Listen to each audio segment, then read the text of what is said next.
electoral contest. An unreasonably long and complicated paper might negate the facilitation of free choice. The purpose of this speech is not to enter such debate about the pros and cons of possible system, but I must emphasize that any system has both its advantages and disadvantages. To conclude, I wish to observe that much of the criticism levied against the bill come from civil society, and we are very happy that civil society participate. It's very important in our participatory democracy. However, I wish to highlight three things. First, much of the criticism against this bill is based on misunderstanding of the Constitutional Court judgment and the contention that the judgments obligate Parliament to change the electoral system beyond the issue of just accommodating independence. That is simply incorrect as a matter of law, as I've explained. Second, there is also much criticism that the bill will regulate the elections forever. The Constitution empowers Parliament and it gives them power, and the judge has said so, to prescribe an electoral system, and as such, future discussions on this matter may still ensue. Third, much of the criticism is leveled against earlier versions of the bill, which have since changed, and we believe the present bill we are presenting is a much bigger improvement of the original bill that was inserted. I call all of us to focus on the bill being properly implemented and ensuring that 2024 elections is free and fair. That can only advance our constitutional democracy. I thank you. Thank you very much, Honorable Minister. The Honorable Chabane is the next speaker.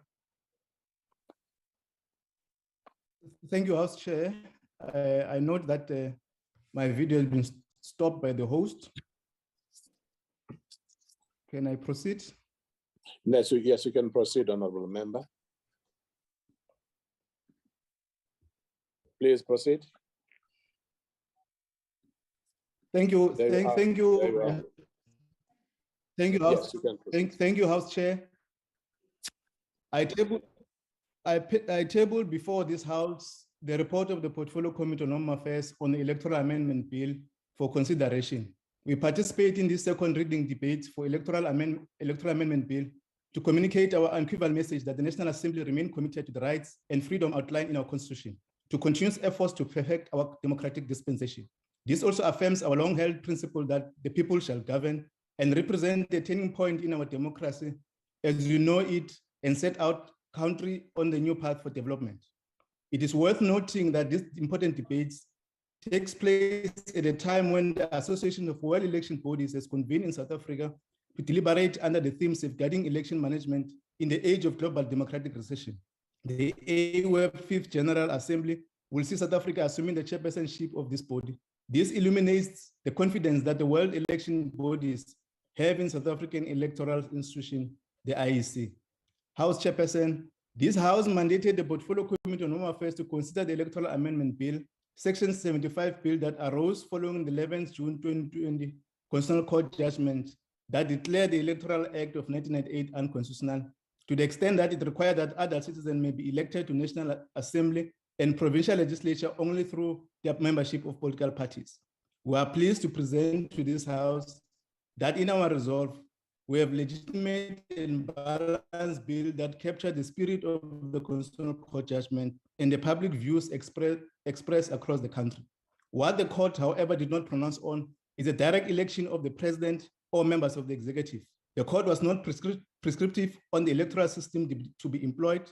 It left that task with Parliament. One of the important takes home in the judgment was that whatever system to be chosen must allow for independent candidates to stand for and hold public office. The involved process to consider this bill commenced when the Minister of Home Affairs, as outlined, introduced the bill to Parliament on the 10th of January 2022. Among the key issues in the clauses, the bill provided for the nomination of independent candidates to contest election in National Assembly and provincial legislature. The bill also provides for the payment of election deposit for independent candidates and provide for calculation of seats inclusive of independent candidates and the cooling off period. House Chairperson, we must hasten to debunk the myth that Parliament unreasonably delayed the process. Firstly, the committee thoroughly and carefully reflected on a private member's bill which was brought by Honorable Lekota in 2020. Following a thorough process, the committee was of the view that the Lekota bill was not desirable to remedy the defects of the Electoral Act, at least within the limited time frame before 2024 elections. Following the conclusion of that process, the committee earnestly moved to consider the Electoral Amendment Bill as tabled by the executive. This House is established on the principle of openness, responsiveness, and public consultation. It is on this basis that the Portfolio Committee went to greater lengths to ensure that the public consultation is the mainstream of this process. It is primarily for this reason to ensure enhancing public participation that the Portfolio Committee recommended to this House to approach the Constitutional Court to request an extension to the deadline to remedy the constitutional defects. You will know, House Chair, will appreciate that as part of the public participation process, the bill was published for public comments in major newspapers and parliamentary social media platforms. The committee received 107 written submissions. On the 1st and the 2nd March 2022, the committee held visual public hearing, and total of 13 oral submissions were received from various individuals and organizations. The committee conducted provincial public hearing in all 9 provinces from the 7th to 23 March 2022. A total of 3,483 people attended the public hearing and 610 made oral submission. Of the 610 who made oral submission, and 389 supported the bill, and 222 rejected the bill in its current format as introduced by the executive. The qualitative comments made by the public and the organization demanded that the committee make material changes and extend the scope of the bill. The request to make those material changes to the bill was granted by this House, and a second window of the public participation was opened with 254 submissions received. The committee considered and deliberated on all submissions received, 5 significant changes informed by these additional submissions and deliberation. The committee incorporated into the revised bill. Among the issues, House Chair, the committee resolved on the inserting certain definition in the bill and allowing independents to participate into the existing electoral system, enabling them to compete with political parties for votes. The bill articulates amendments in the Schedule 1A of the Electoral Act that encompasses the mathematics of an elections and how votes are translated into seats. Vacancy, in case independent candidates won seats either resign or lost his life or lose membership on both the provincial and national assembly. Furthermore, the bill articulates the participation of independent candidates in more than one region with no aggregating of votes and the threshold required for that participation. Once the 2 houses approve the bill, the IEC will then in earnest begin to revise some of the regulation in the Electoral Act that will further require the attention of the Portfolio Committee. House Chairperson, it will be foolhardy to suggest that universal consensus was achieved in the consideration of this bill. But such is the nature of a vibrant democracy such as ours. To quote the former President Nelson Mandela in his speech in Parliament in 1994, open quotes, to present a facet of unity on each and every issue will be artificial, undemocratic, and patently pretentious. The more this issue are aired and open up for public debates, the better for the kind of democracy we seek to build, handily within the bounds dictated by the interests of a coherent and effective governance. Such debate will definitely enrich our body politics. This applies equally to this debate within parties about how to manage this novel experience, a close quote. As such, House Chair, a number of civil organizations have been vocal on their belief that the constituency-based electoral system is the only system that will satisfy the requirements of the Constitutional Court judgment. The committee focused its intervention on the declaration made by the Constitutional Court within the existing electoral system. House Chairperson, this House entrusted the Portfolio Committee with colossal responsibility, and this report is in essence affirms our collective drive, appreciation of different views expressed by political parties during our deliberation in the committee. In a broad sense of this bill, 11 clauses entailed in the Electoral Amendment Bill, we had consensus as members of this Portfolio Committee. Honorable Speaker, Honorable House Chair, the Portfolio Committee of Home Affairs recommends that the House adopt these reports and approve the second reading of the Electoral Amendment Bill. I thank you. Thank you very much, Honorable Shabani. From the DA, the Honorable Ross. House Chair, at his inaugural speech in 1994, President Nelson Mandela said, and I quote, "Out of the experience of extraordinary human disaster that lasted too long, must be born a society of which all of humanity will be proud. We cannot be proud of the corruption, breakdown in the rule of law, and complete lack of accountability we experience today under an ANC government. We cannot be proud when this very House is chastised for failing to do the right thing and failing to hold those responsible to account. South Africans pay for it with massive food prices, at the petrol pump, when they pay for extra security, when they are charged e-tolls, when they can't find a job. And we cannot be proud of the bill before the House today. In 28 years since that momentous day in 1994, the ANC has somehow failed to bring electoral reform. It took a court application to start this process. The New Nation Movement judgment instructed this House to amend our electoral law so that citizens can participate in national and provincial elections as individuals, and added that the system must result in general proportionality. The first glaring problem is that the bill proposes that independent candidates be able to stand for election to the National Assembly in each province. However, it bans them from standing on the proportional representative list. They can only gain a region to National Assembly seat in one province, and the rest of their votes are discarded. However, they must pay the fee and submit the support petitions in every province. This has the result that an independent can gain enough votes across the provinces to gain a seat, but not be awarded a seat. Furthermore, they are banned from contesting 200 of the 400 available seats. This is clearly unfair. The leader of the Ministerial Advisory Committee on the bill questions whether the seat allocation system comes from, as it was nowhere in their report and is unprecedented in world elections. The answer is found in the fact that recalculations from all these votes discarded across provinces see the ANC as the most likely beneficiaries. I must take this opportunity to thank Mike Atkins, who did the calculations and provided a detailed technical submission to highlight this. The simple solution is to allow independents to stand on the PR list and in one province, the same as party candidates. The next serious concern is that this bill potentially excludes agents from observing the election process. The committee unanimously agreed that independents and parties be entitled to 2 agents to view the voting process. However, when this was given effect in a proposed amendment, it was worded in such a way that it gives the IEC the discretion to reduce the number based on a specific venue. The DA argued for a minimum, and this was supported by the legal advisors. But nevertheless, this clause was adopted with no minimum. It is extremely dangerous for the IEC to be able to make such a call, as it potentially bans agents from observing the election process. The requirements for deposits and support petitions are common around the world. However, the political parties have a lower requirement when they are registered, and the DA proposed that this number be raised in line with the requirements of independence. This was also not accepted, even though it's a rational solution, and will surely be successfully challenged in court as an unfair disadvantage to independents. Although the New Nation Movement judgment didn't prescribe overall electoral reform, it is becoming more critical than ever. There is a narrative that all parties are protecting the status quo. I can tell you only the ANC voted for this bill in the committee.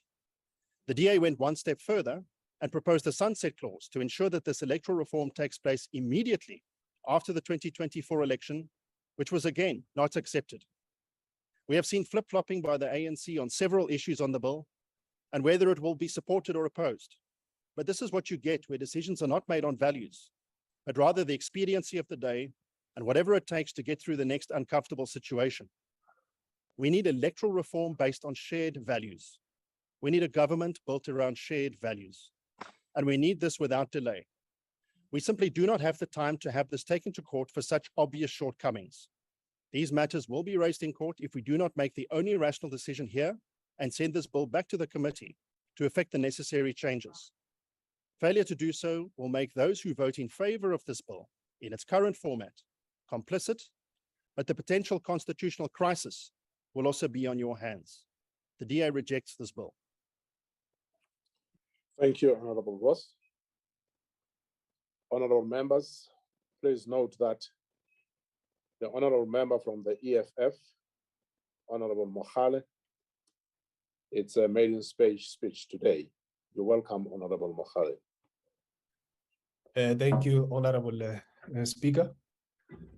Let me start off by congratulating our fighters in Nkomazi Ward 11 for registering yet another decisive victory for the EFF in Ward 11 in Nkomazi, which is the ward of Honorable Doris Lagude. The Economic Freedom Fighters supports the Electoral Amendment Bill as tabled here today.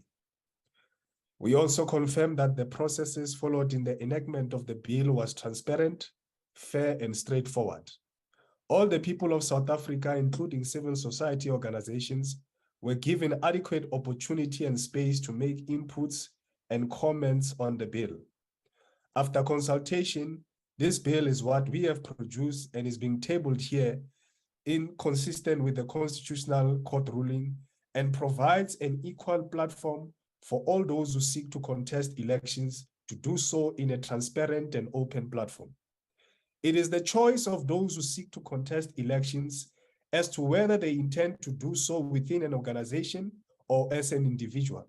And no one is forced to join a political party, and no one is forced to be a so-called independent candidate. The bill as proposed is therefore correct and legitimate in stating that the minimum requirements of entry for political parties must be the same as that of the so-called independent candidates. The bill is further correct that if an independent candidate receives votes that exceed the minimum number of votes for election into parliament, the additional votes cannot entail that the so-called independent can bring an additional person as a candidate because the option is fully open for political parties. The threshold for the nomination of independent candidates must not be less than 20,000. And this must be people who are registered to vote, and the IEC must be able to verify them individually one by one. The list of the 20,000 people supporting an independent candidate must also be made public so that voters and individuals who are fraudulently added into these lists can publicly disassociate from those who misuse their names. The reasons we are saying the threshold must be higher for those wishing to contest is because if it is lower, we are going to have thousands of candidates for provincial and national elections, and that will be impossible to efficiently administer from an electoral point of view. The independent candidate must pay the same amount of deposit fees paid by political parties, and the deposit must not be refundable as the inclusion of the independent candidate will come with costs. And people who wish to stand should not be taking chances. Those who contest as individual independent candidate and get higher votes than is required to get a seat in parliament must forfeit the remaining votes because they would have given a clear and equal opportunity and option to contest as a political party. We strongly discourage by-elections to replace independent candidates who either die or resign from parliament or legislature, because if such is permitted, the country will be permanently in a state of by-elections. We also take this opportunity to jealously guard and defend our constitutional rights and permissibility as democratically elected members of parliament to pass legislation. There is a growing and unacceptable tendency from stooges of domestic and global-wide capitalist establishment to undermine, denigrate, and look down on members of parliament as if they are not democratically elected representatives of our people. Of course, civil society formations and all other people of South Africa are permitted to make submissions to parliament, but it is our constitutional right as parliamentarians to make the laws. While the Constitutional Court can interpret and check the constitutionality of the laws that we pass, it is not the role of the Constitutional Court to make laws and pass legislation. We have now written the law on independent candidates, and once it is approved by the NCOP, it must be signed into law, and we all shall start preparing for the 2024 general elections. We reject George Soros and Oppenheimer-funded open society foundations and organizations which are trying to subvert South Africa's democratic process. There is nowhere in South Africa's constitution where it says Parliament must take instructions and advice from George Soros and Oppenheimers. We therefore reject with contempt these nonsensical letters sent by organizations of stooges and puppets such as Right to Know, Rivonia Cycle, Helen Suzman Foundation, My Vote Counts, and all these fake organizations which do not have any constituencies. If George Soros and Oppenheimer-founded organizations think that they represent the people, let them contest elections and they will be rejected by the masses of our people because our people don't and will never support white supremacy. Honorable Speaker, the EFF supports the adoption of the Electoral Amendment Bill as proposed. Thank you very much. Thank you very much, Honorable Mohale. House Chairperson. That was solid, Commissar. Yeah, solid. Yes, Thank you. yes. Honorable members, your noise, please. IFP. No. Honorable Chair, it was the head of elections of the EFF. We had to do that. Thank you. Honorable member, please. And we won what 11 then come as the chair. Honorable, I'll take you out of the platform. You go on with this, I'll take you out. Aibo. Honorable Ms. Zelfan Malve, you're welcome from the IFP. Thank you very much, House Chairperson. Thank you very much. House Chairperson, today's debate goes to the very heart of our democracy. As the trust deficit between those who vote and those who are elected into power grow daily, it is clear that many have lost hope in the current political system. As South Africa heads towards a failed state under the leadership of our current government, citizens are tired of a political system that doesn't hold leaders accountable. South Africans want better and they deserve better. Yet decades after electoral reform was first demanded, this bill before us has been widely criticized.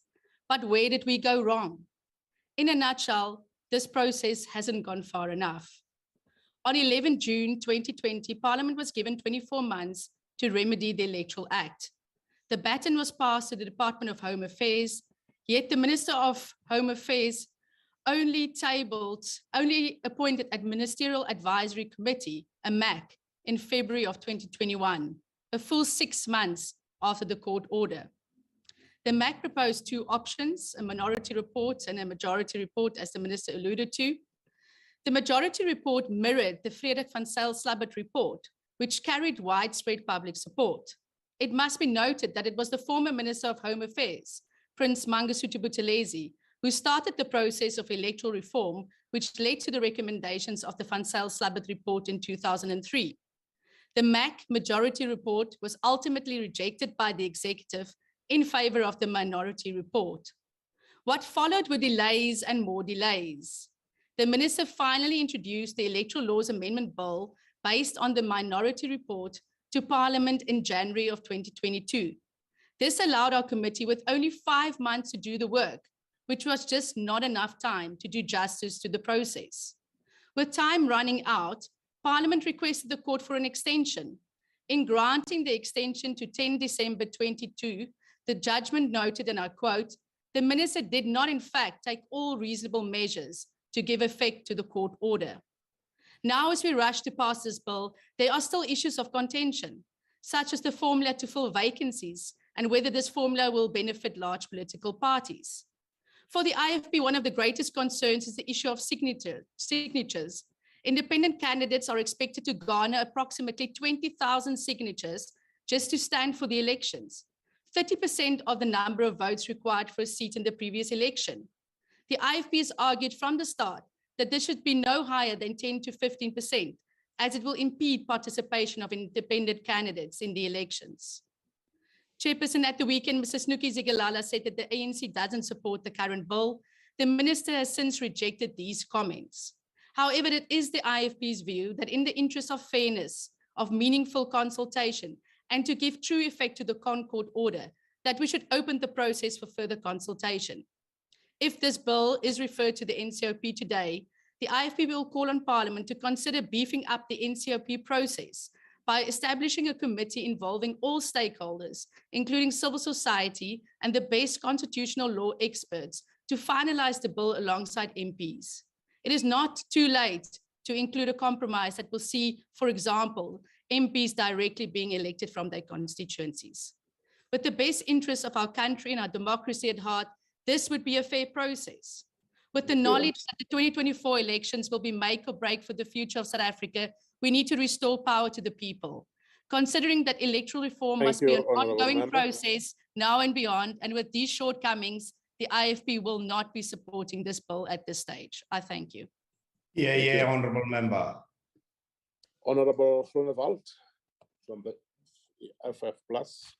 Agbare voorsitter, Honourable Chair, I want to start by saying that there was reference to the enhancement of the constitutional democracy of South Africa. Now, one aspect that is very important to ensure that we have and we do enhance constitutional democracy is that people should not feel that they are excluded when it comes to the voting process. Therefore, the electoral system is of utmost importance. And it is correct to say that there must be ample time for consultation. And it is clear that, again, Parliament did not comply to a court order in time to start the process to ensure that there is ample consultation with all stakeholders. Therefore, Chairperson, the Freedom Front Plus will not support this bill until such consultation takes place. But having said that, I also want to emphasize that there are some misconceptions when it comes to electoral systems, specifically when it comes to accountability. Honourable Chair, the electoral task team that has been established in 2002 by then President Thabo Mbeki in terms of the constitutional requirements, which brought the report in 2003, had a minority report and a majority report, creating the impression, yes, there are differences, which is true, but if there was one aspect that was a consensus issue in that electoral task team report, is that an electoral system does not ensure accountability. No electoral system can tell representatives how and in what sense they have to be accountable to the electorate. Therefore, it is wrong to say that we must change an electoral system to make representatives more accountable to the people. Honourable Chair, accountability is lying in the discipline of political parties and the representative, him or herself.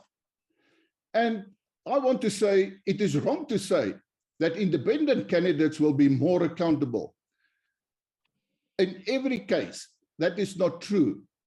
The facts are as follows, that when an independent candidate after 2 years decides that he or she does not really continue with the work in the constituency and they do nothing, the electorate can do nothing because you only have elections every 5 years.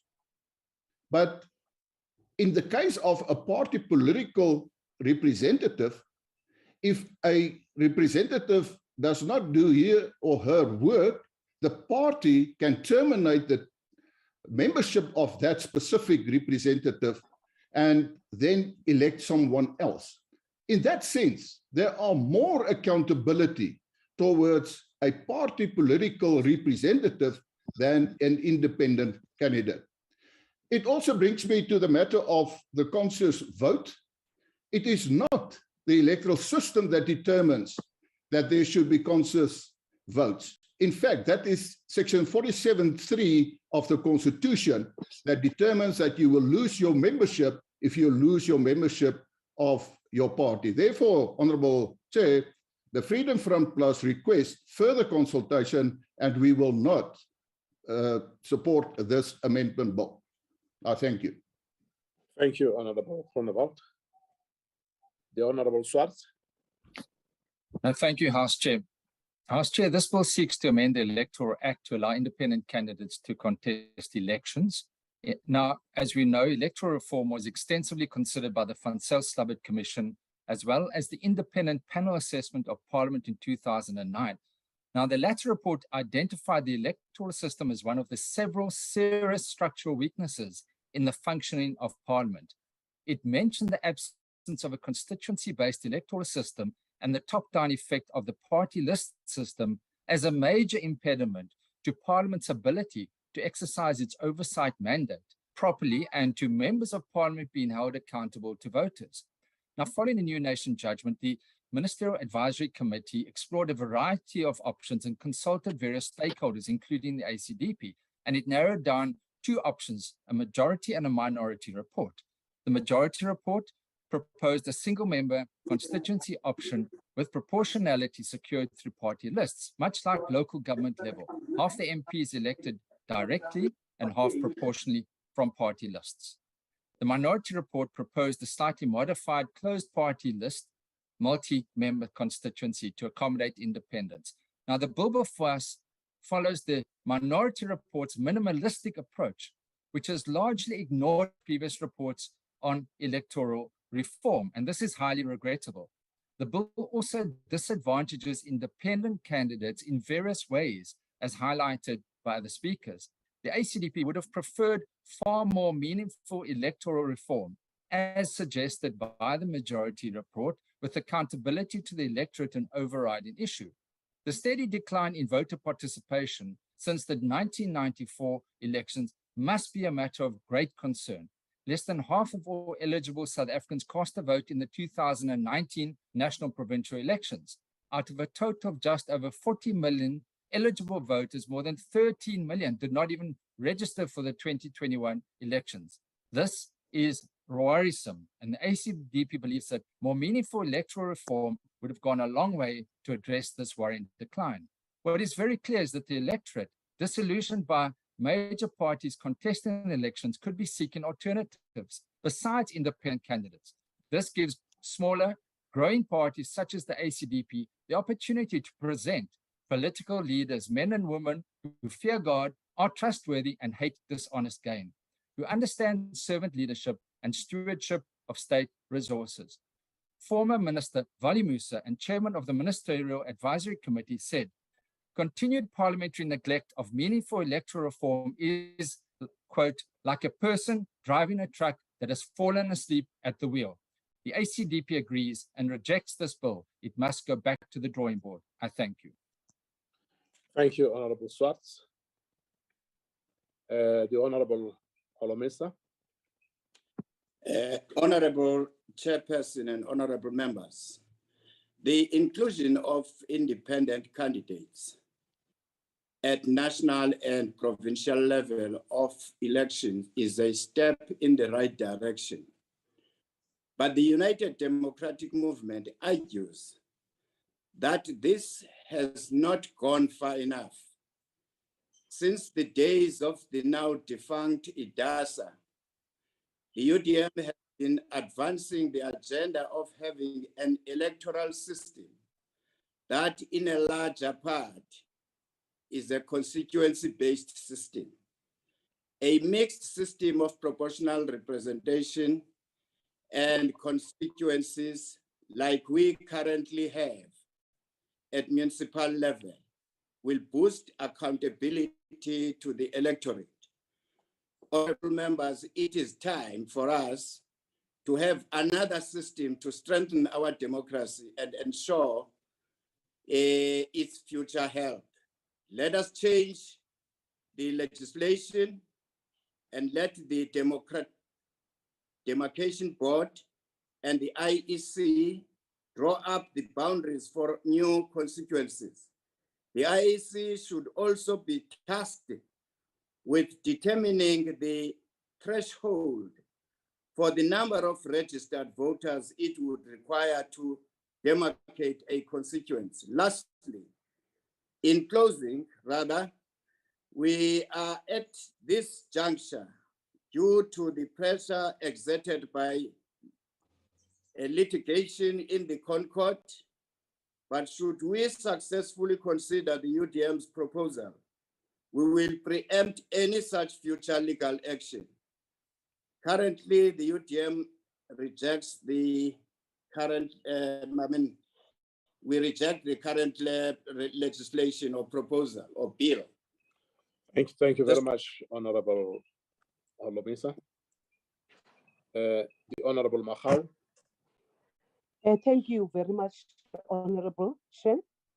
The ATM firstly wishes to bring to the attention of the Speaker that despite the ample time allocated on this bill, it has taken too much of a long time to reach the stage. A rather concern because it seems to be the trend on many issues, much that stakeholders have to threaten legal action for Parliament to do its work. This is a concern that needs to be given great attention, lest we get accused of failure of exercising oversight and signing bills into legislation. Central to our concerns, since this has now rushed without due processes being followed, is the turnaround time that it will take for the Independent Electoral Commission to convert the agreed system into a viable, effective, and comprehensive electoral machinery that is of any kind. Free and fair elections are what we are after, and the unfortunate rushing of the details that fit the bill are going to give a rise in material misstatements that will affect the integrity of the elections, especially when comparing the vigor of political party representatives vis-a-vis the independent candidates. It is too late for us to reach a step where provinces are represented as constituencies as invested in the Constitution. As a transitional mechanism, had the bill been employed in its full might, it would have given way to a new system that is much needed. But that is not the case as we stand. Hence, confrontations from the courts will have to be sought shortly after this process. The main issue is the constitutional representations as it is in the local government space, because the flaw would then be that the independent candidates, as per the suggestions by the bill, will be accommodated in the PR votes and undefined routes that will open up a can of worms. Especially a typical example would be a political party receives 200,000 votes, that amounts to 4 seats. And if an independent receives the same amount of votes, it amounts to 1 seat. So as of now, the ATM cannot reject, the ATM rejects the bill. Thank you very much, Chair. Thank you, Honorable Mahau.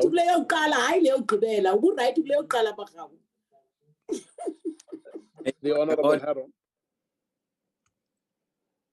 Thank you, House Chair. House Chair, House Chair, can you hear me?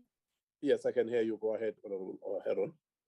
But why you come in the chair? If we Chief NC just barge in, you don't reprimand her. But now you intimidate us. ICT, could you please remove the Honorable? Chair, you're not like that. Don't do that. It's so unlike you. How biased you are. Honorable Khalippi, it's fine. Please. Honorable Khalippi. I'm doing this. Just remove me. I don't care. But you are biased. Thank you very much. Thank you. Honorable Heron. Thank you, House Chair. Could you please go ahead? Thank you. House Chair, lawmaking. I will give you a full complimentary. Okay, go ahead, Honorable. Thank you. House Chair, lawmaking is an evolutionary process. Democracies are not born fully formed, and legal systems and jurisprudence develop over time. Our role as parliamentarians is to oversee this development, mindful of our obligations to the Constitution and the people we serve.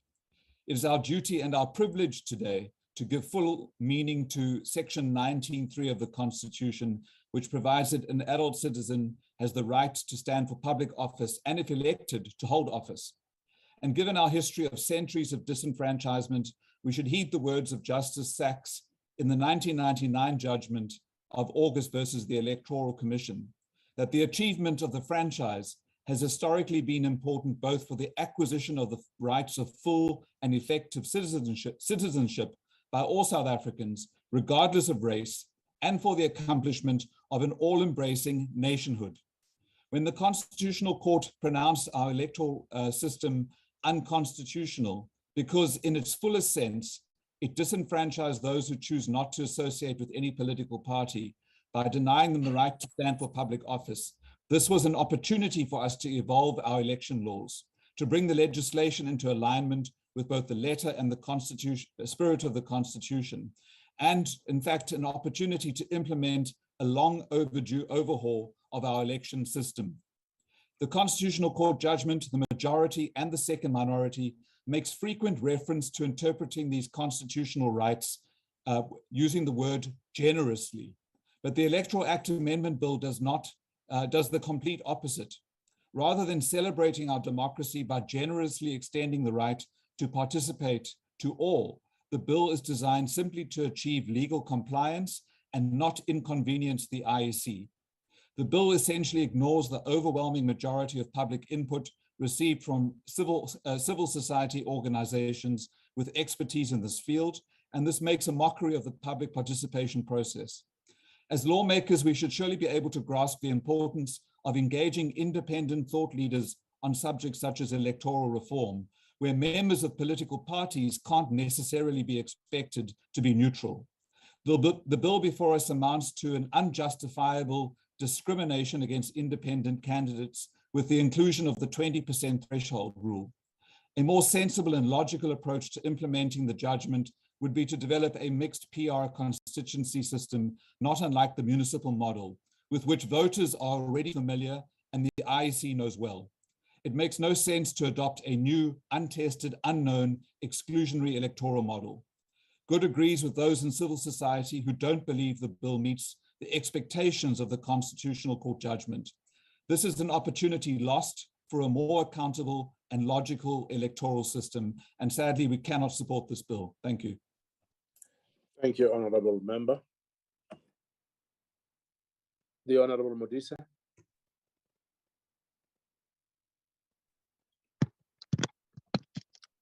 Am I correct? No, it's the Honorable Imam. Sorry, Honorable Modise. Honorable Imam. I wanted to call you to order, Chairperson. Thank you very much. Yeah, let me start off by saying, what is the purpose of this bill or the amendment to this electoral amendment bill? Certainly, my understanding is it is intended purpose is to ensure that individuals or independents are given an opportunity to participate in the electoral system of this country. Now, having said that, I think the question we must ask is, have we satisfied ourselves that with the amendments that we are putting in place will give an opportunity to independents to be able to participate effectively, garner enough support? Have we leveled the playing field as far as this is concerned? Now, I have heard, and you know, the member raised the issue of deposits and things that independents should be paying the same amount of deposits with political parties. That's the one hand. On the other hand, we are saying that an independent must garner 20,000 signatures, while political parties only need 1,000 signatures.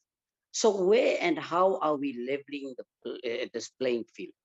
Are we creating such a difficult environment for individuals or independents in order to discourage them from participating? Then are we achieving the intended purpose of ensuring that we have constitution-based political system where people will be participating elected directly by the constituencies? Now, the other thing I cannot seem to understand why political parties will be contesting for all 400 seats. Individuals who may have support base in all different parts of the country can only contest 200 seats. I think a lot of work, Chairperson, we must admit, while this is intended to bring independence in line and allow them to participate in the process and serve the best interest of the electorate of the country, I don't think we are addressing the real challenges that we face in the electoral system. We know when it comes to political parties, individuals in political parties have their own views. And more often than not, they cannot express those views. They have to go by the mandate. There is an opportunity through independents participating. But it seems like before we open the doors, Chairperson, we are actually closing the doors to independent. We're making it so difficult for these independents that I really don't believe that they will be given the opportunity to participate. Actually, I think this is more deterrent than welcoming and addressing the concerns that were addressed, of course, by the King Court. So the NFP thinks that a lot of work needs to be done. We welcome this.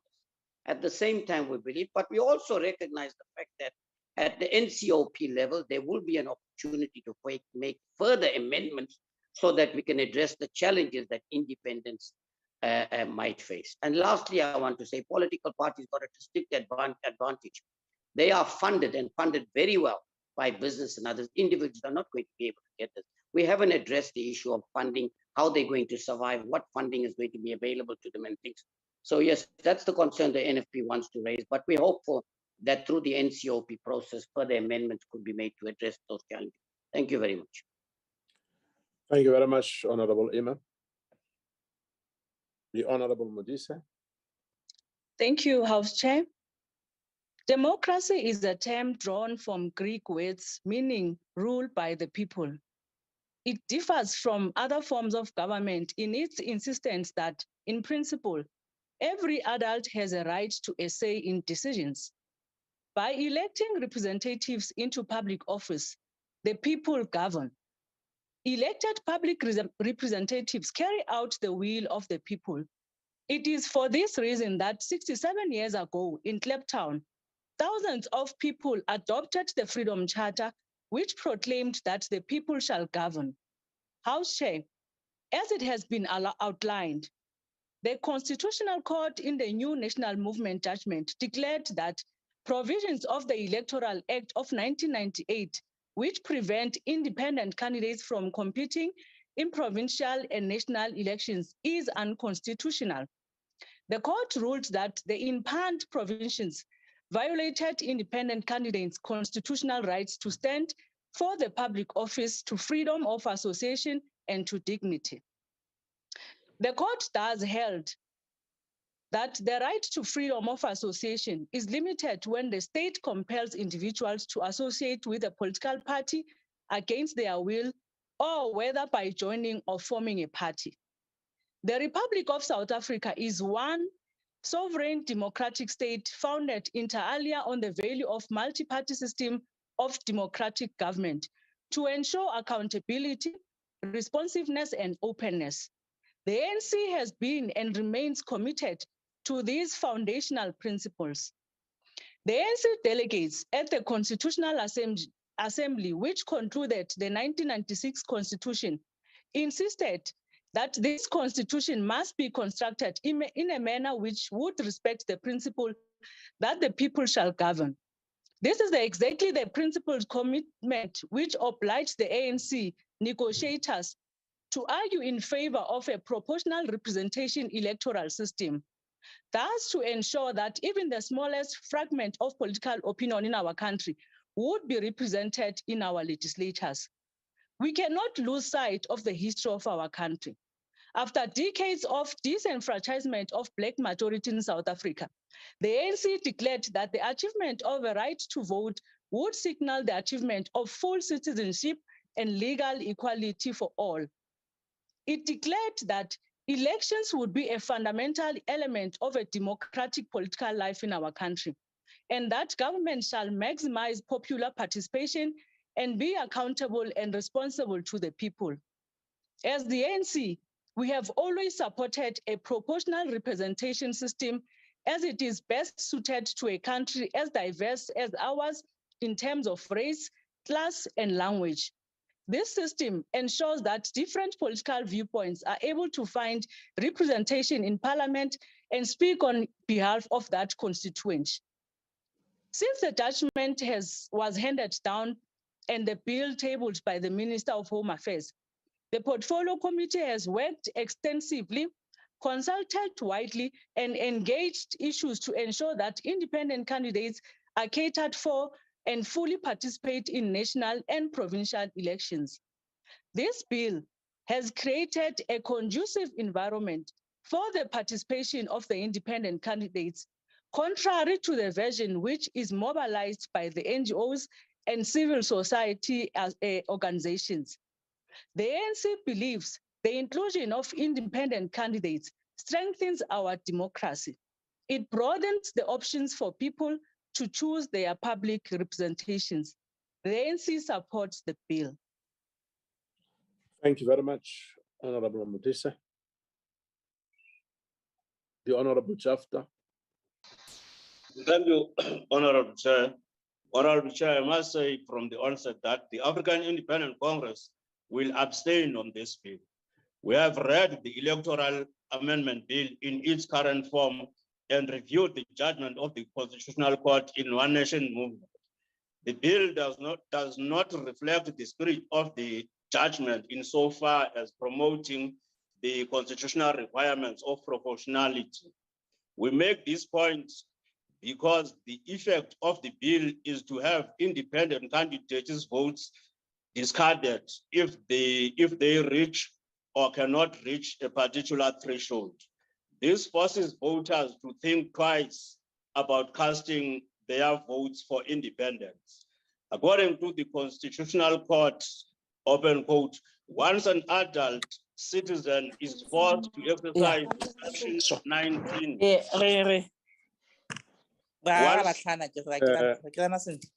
Honorable member. Protect me, just here too. Honorable member, who is that? Please. Honorable Komani. According to the Constitutional Court, open court, once an adult citizen is forced to exercise the Section 19, subsection 3B, right through a political party that diverts her or him of the very choice guaranteed by Section 19, subsection 1, not to form or join a political party. That cannot be. We must strive for a reading that does not truncate the full effect of any of the rights afforded by Section 19, close quote.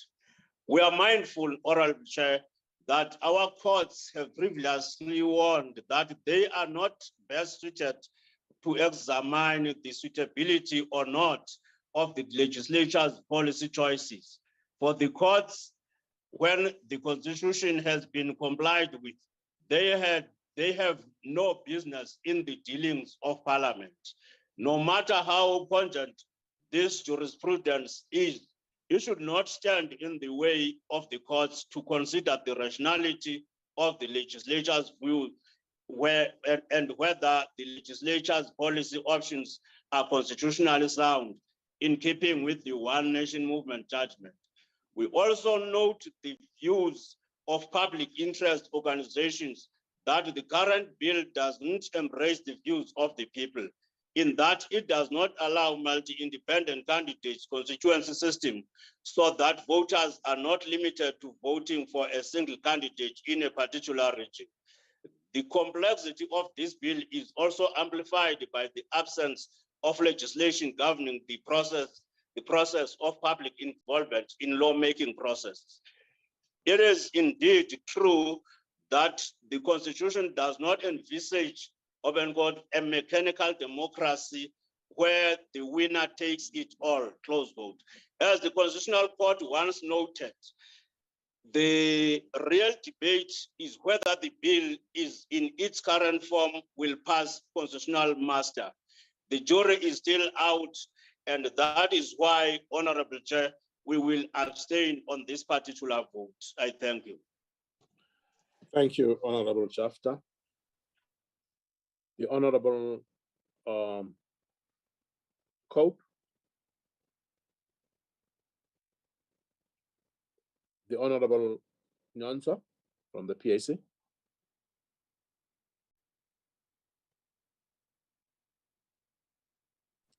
Is the Honorable Nyonso there?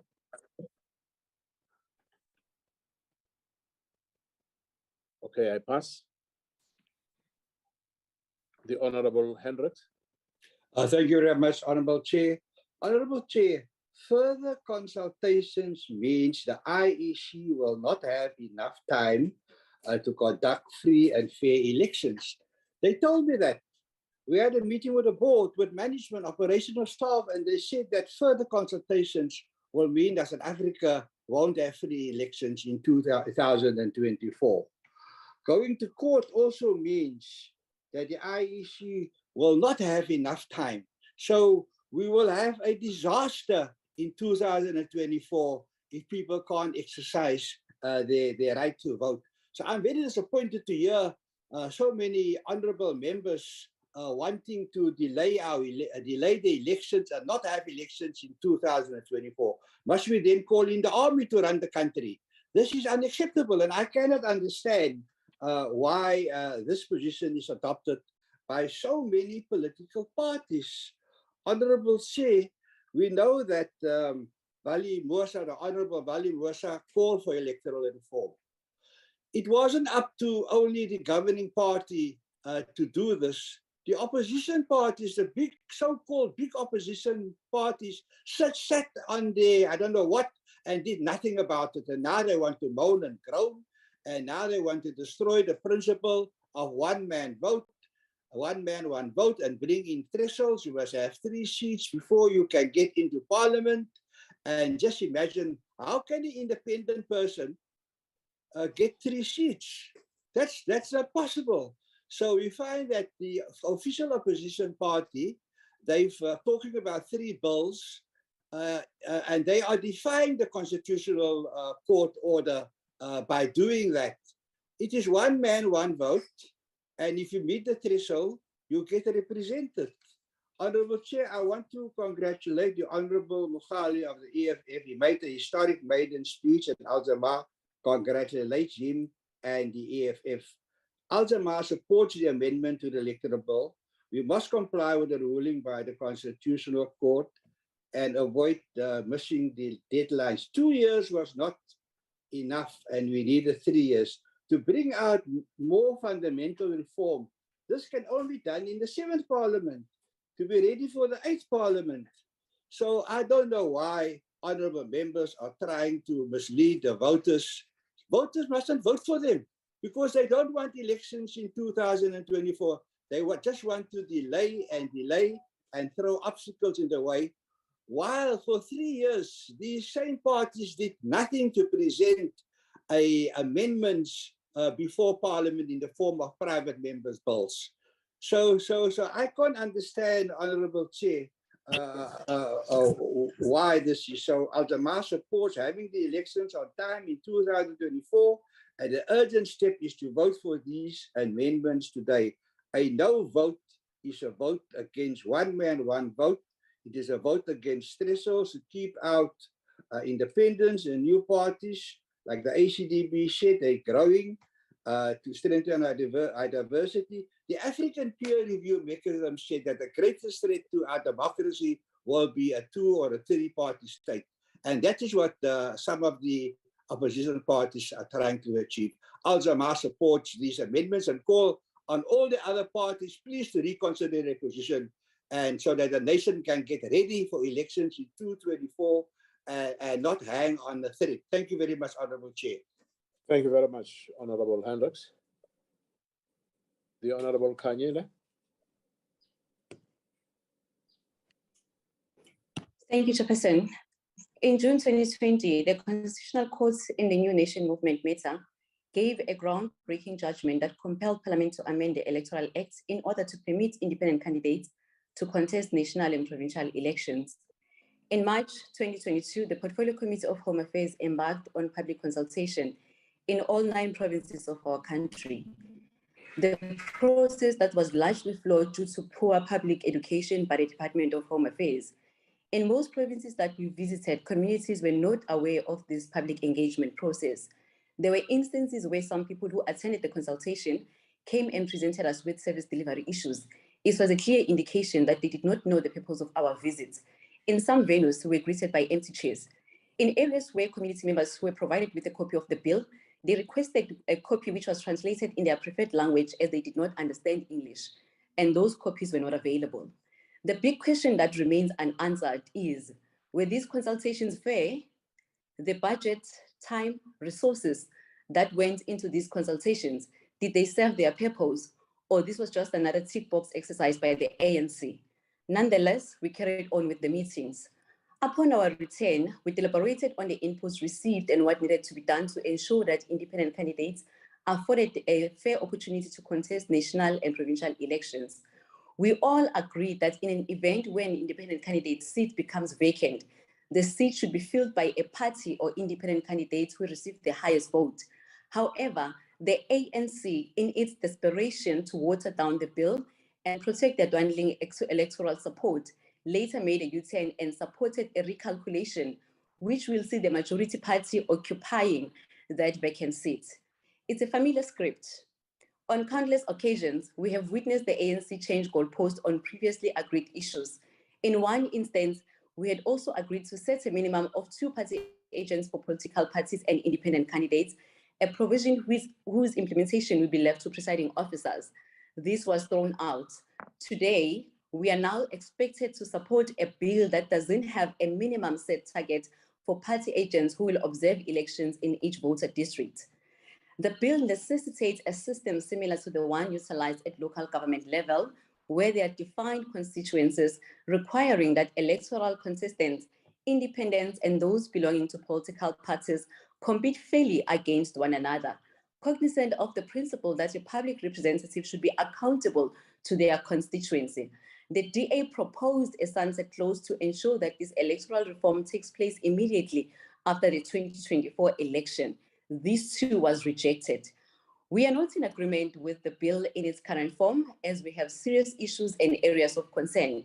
But as always, the ANC is using its majority to ram this bill through in Parliament without due regard to the integrity of our electoral system. The DA does not support this bill. Thank you. Thank you very much, Honorable Member. From the ANC, the Honorable KB Pillay. Honorable Chairperson and members of Parliament, compatriots watching on various platforms, good afternoon. The ANC supports the Electoral Amendment Bill.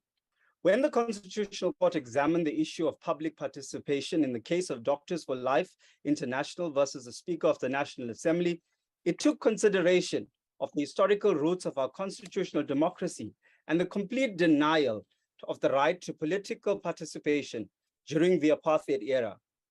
The Constitutional Court also considered the participatory nature of the anti-apartheid movement and the traditional practice known in different languages as Imbizo, Lekgotla, or Busparad, a public gathering called by community leaders to discuss matters affecting the community. The judgment explained that South Africa's particular form of constitutional democracy embraces the principle of participation and consultation. It was in this context that the obligation to facilitate public involvement in the lawmaking processes was to be construed. Chairperson, it is important to note in this case, Justice Ngobo explained that Parliament and the provincial legislatures have a broad discretion to determine how best to fulfill their constitutional obligation to facilitate public involvement in a given case, so long as they act reasonably. Now, since the Constitutional Court handed down the judgment in June 2020, the Portfolio Committee on Home Affairs, Ministry of Home Affairs, DOH, IEC, Parliamentary Legal Services, and the offices of the State Law Advisor have been hard at work to ensure that the constitutional defect is remedied within the timeframe stipulated by the court. Notwithstanding the challenges which were brought about by the COVID-19 pandemic and the national lockdown, which restricted the movement of people, we must acknowledge that the Portfolio Committee did its best to ensure that public participation is carried out thoroughly, meaningfully, and effectively, in line with the set standards. The committee traveled across the country in order to solicit the views of the nation and all interested parties. The real opportunity for written and oral submissions was given to all South Africans. Their views were genuinely taken into consideration. And when substantial changes were made to the bill was advertised once again for public comment. Those views were also taken into consideration. It should also be noted that the committee was granted permission to work throughout the constituency periods of June, July, and September in order to complete this important task. The teamwork carried out in this entire process is highly commendable. We can be satisfied that this committee of the National Assembly has carried out its duty of fulfilling public involvement and participation. Chairperson, let me remind honorable members that the Electoral Amendment Bill came to this very House. Prior to public participation and comments, it was this very House that gave the approval for the committee to conduct public hearings. And it was this House that allowed for further public comments when the committee proposed substantial changes to the bill. It is simply not true that we have failed in our duty of allowing the citizens of this country to participate in the process. In fact, we have made further changes after our recent call for public comments. Importantly, in section 15 of the judgment of the Constitutional Court, it also stated that a lot was said about which electoral system is better, which system better affords the electoral accountability, etc. That is territory the judgment will not venture into. The pros and cons of this or other systems are best left to Parliament. In February 2021, the Honorable Minister of Home Affairs formed the Ministerial Advisory Committee, MAC, on the electoral system in response to the Constitutional Court ruling. Chairperson, let me emphasize that this was an advisory committee and is not Parliament. Their task was to provide advice and make recommendations. After all, the Constitutional Court made it clear that it was Parliament who needed to correct the unconstitutionality in which involved citizens were not allowed to be voted for.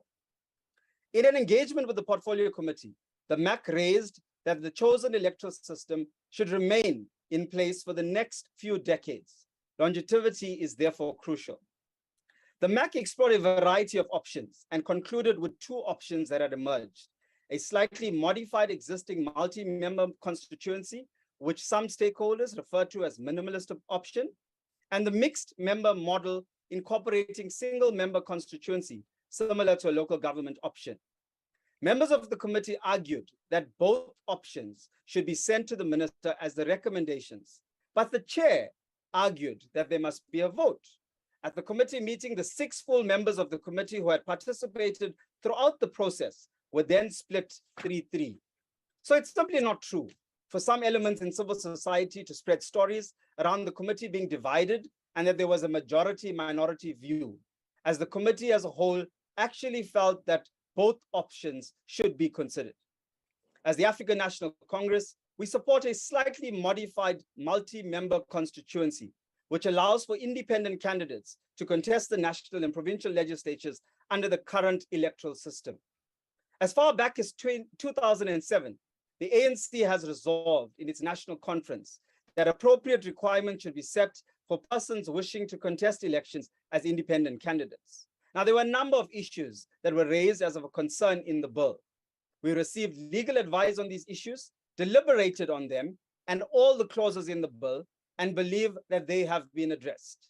We wish to applaud the committee and all its members under the astute leadership of our chairperson, Honorable Chabane, in conducting its work, as well as the Minister of Home Affairs and the Ministry, Parliamentary Legal Services, State Legal Services, and our committee staff, who have worked tirelessly in ensuring that we have this bill today. I must note that if the ANC was only interested in winning elections, it would have gone for a constituency-based system. As a party, the ANC dominates geographic representation across the country. But as we showed in developing the Constitution, we are interested in what is good for our country as a whole. And the PR system we have now ensures the principles suggested by the MAC are realized. Honorable Ruas, the DA supported clause by clause in the committee meeting. In fact, the DA was the only party that objected to independents contesting multiple regions. In fact, the DA wanted independents to only contest one region. And the DA supported the view that we cannot have an electoral reform in time for 2024. So why then are you scoring points? And you are the one indeed who are flip-flopping in today's sitting. Honorable Lizelle, there was no majority and minority report. In fact, there was no Van Slabbert report. It never, ever materialized. The ANC nor the minister, let me quite categorically state this. The ANC nor the minister has mandated Mr. Snooki Zikalala to speak on our behalf. In fact, he started in his response by saying that he didn't even know anything about the bill.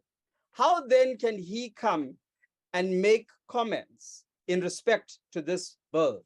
We reject his utterances.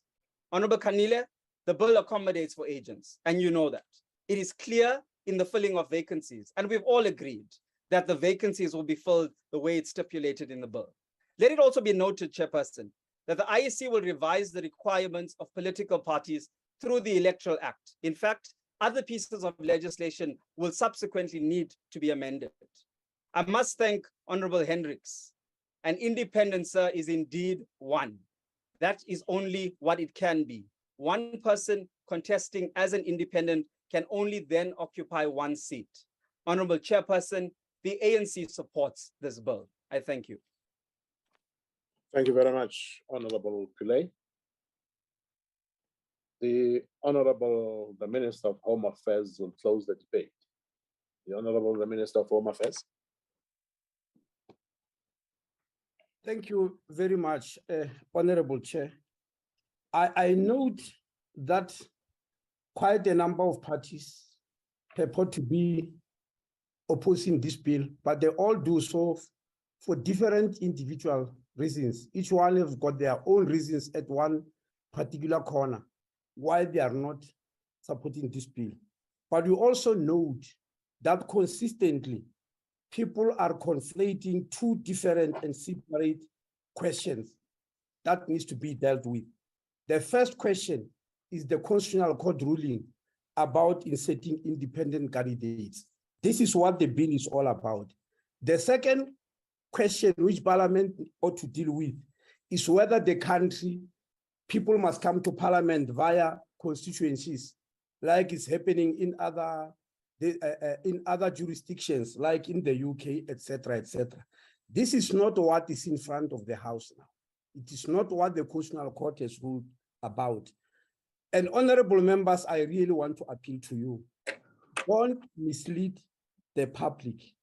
There is misleading of the public here that within 24 months, we will have been able to pass a demarcation and act.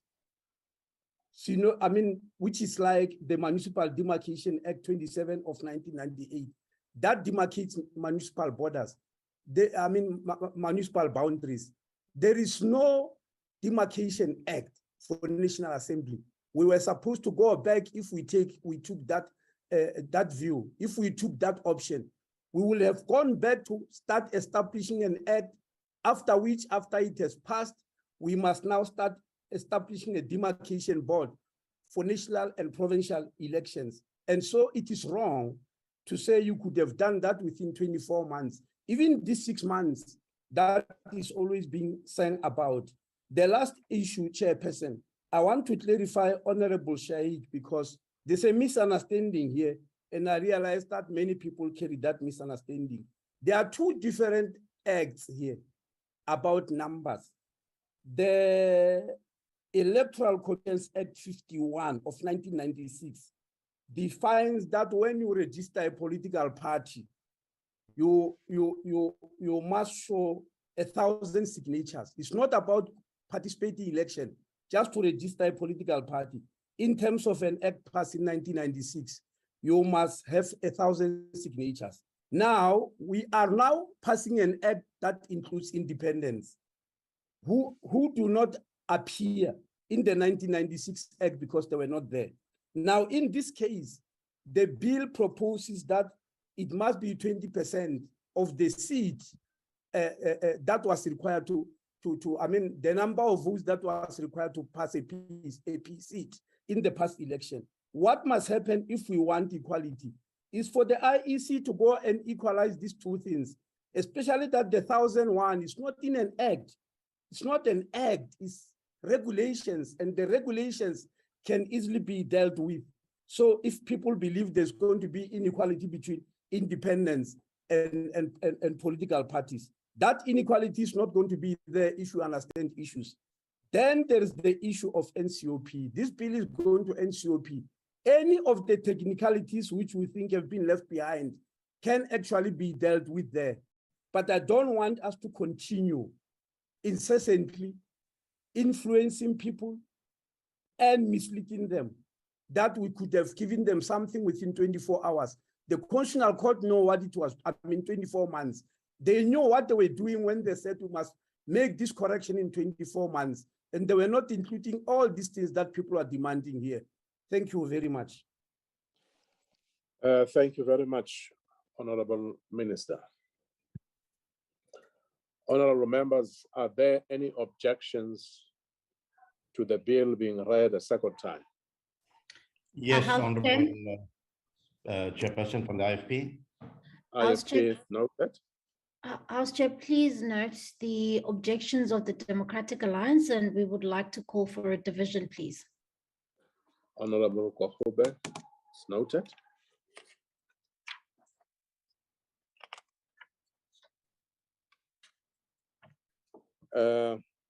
Honorable members, a division having been called, a 5 minute, Chair, 5 I'm minutes sorry. will be, hello? I'm sorry, Chair. I have been trying to reach you, but I think you didn't hear me. I think I didn't manage to unmute. I just want to say that I put on record the objection of the Congress of the People. Okay, it's noted, Honorable Quarter. I also, I thought that I was going to get a chance Honorable to say Quarter, something. it's fine. I have accommodated the Okay, objection. thank I'm sure that it ought to have been motivated, of course, but that's why I'm accepting it. Thank you, Yeah. Any other objection, honorable members? Just for record purposes. As Chairperson, I don't think it's necessary to note objections if we are dividing, but if you insist, yes, it's fine. note the objection of the FF Plus. Okay, okay. Honorable House Chairperson. Vessels. And House Chairperson, please note the objection of the ACDP also. Thank you, Honorable Swartz. No further objections. A division having been called, 5 minutes will be given for members not logged on to join the visual platform.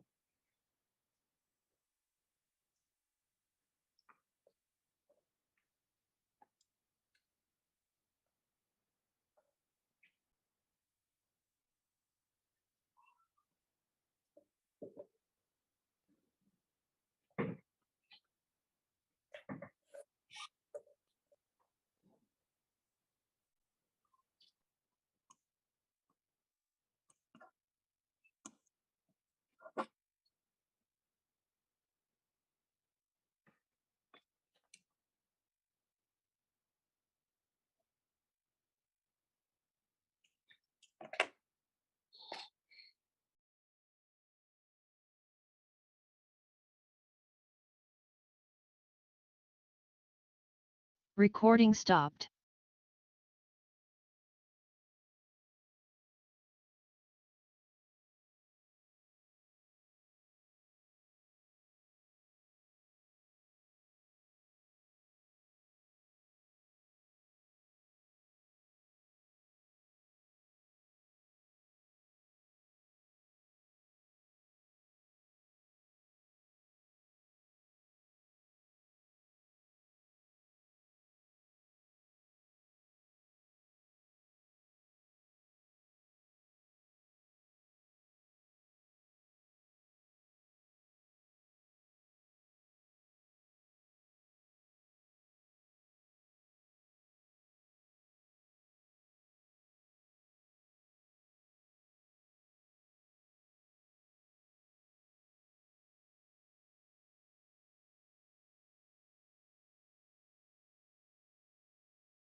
members, the Speaker has determined that in accordance with the rules, a manual voting procedure will be used for this division.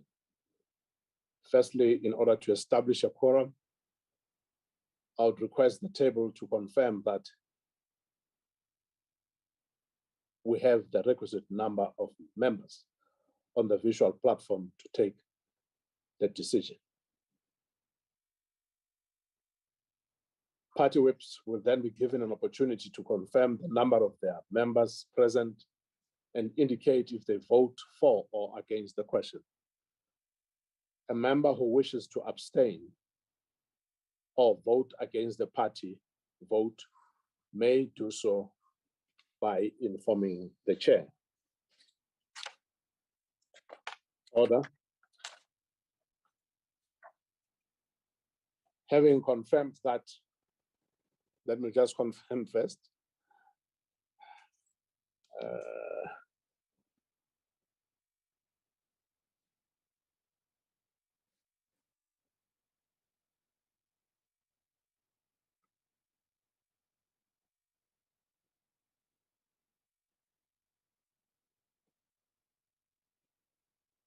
I need a confirmation.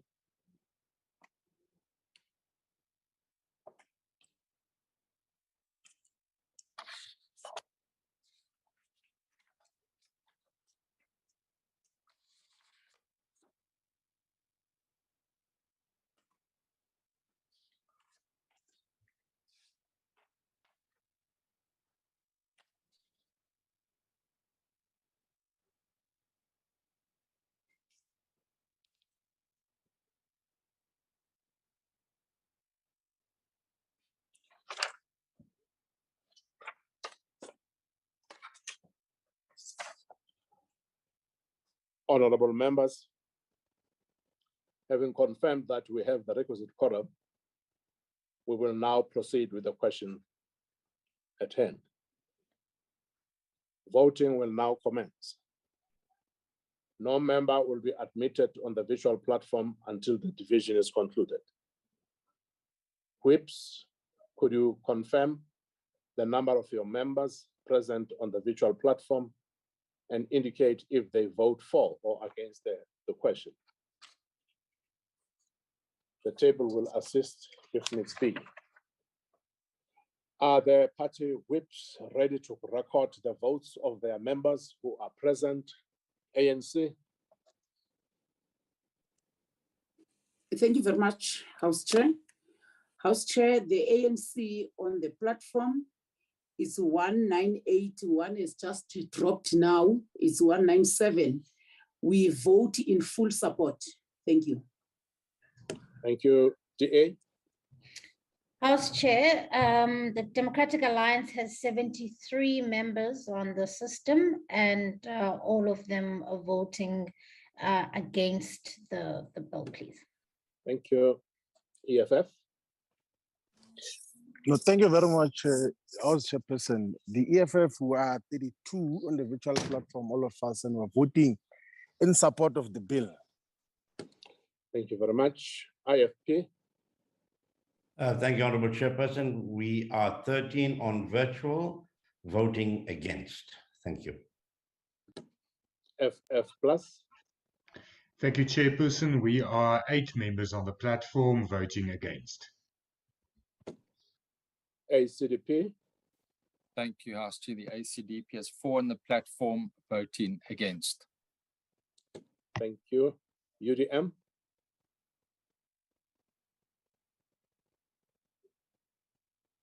UDM.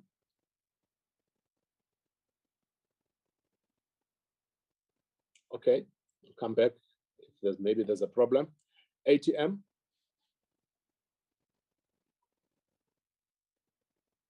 ATM. Good.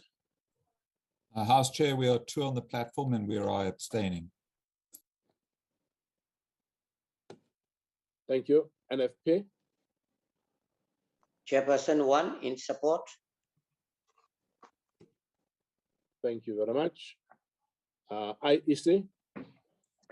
Chairperson 1 and abstaining. I'm sorry, correction, AIC. Yes, Can you repeat Chairperson. that? I'm one on the virtual platform and I'm abstaining. Thank you very much. Cope?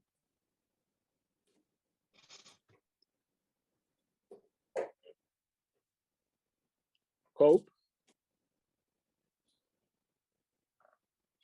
PAC?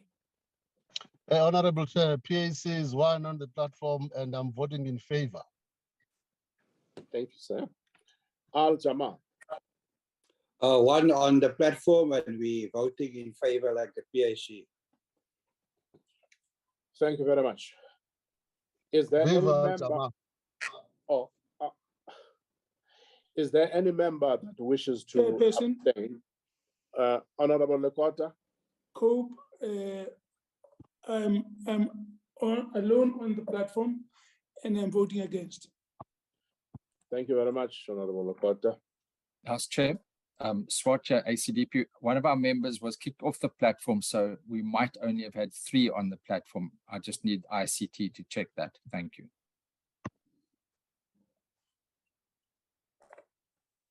Okay. Is there any member that wishes to abstain or vote differently to their party? No. If none, thank you. The voting session is now closed.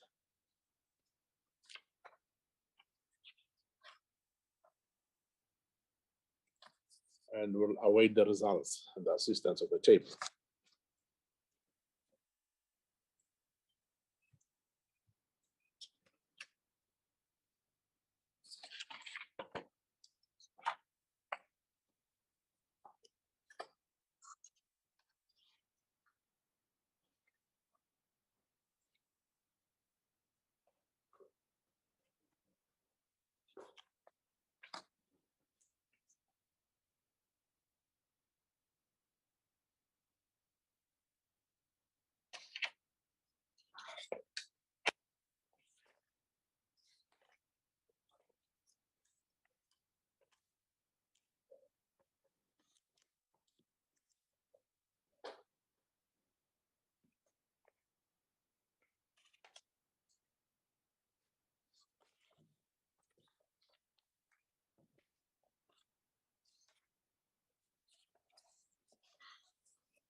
Honorable members,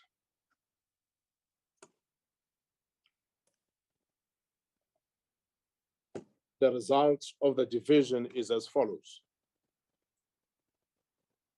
The ayes, 232,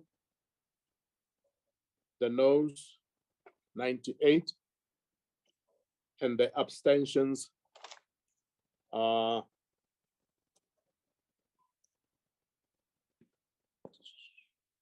abstentions 3. The question is accordingly agreed to. And the Electoral Amendment Bill has accordingly been read a second time and will be sent to the National Council of Provinces for concurrence. Honorable members, that concludes the business for the day and the House is adjourned.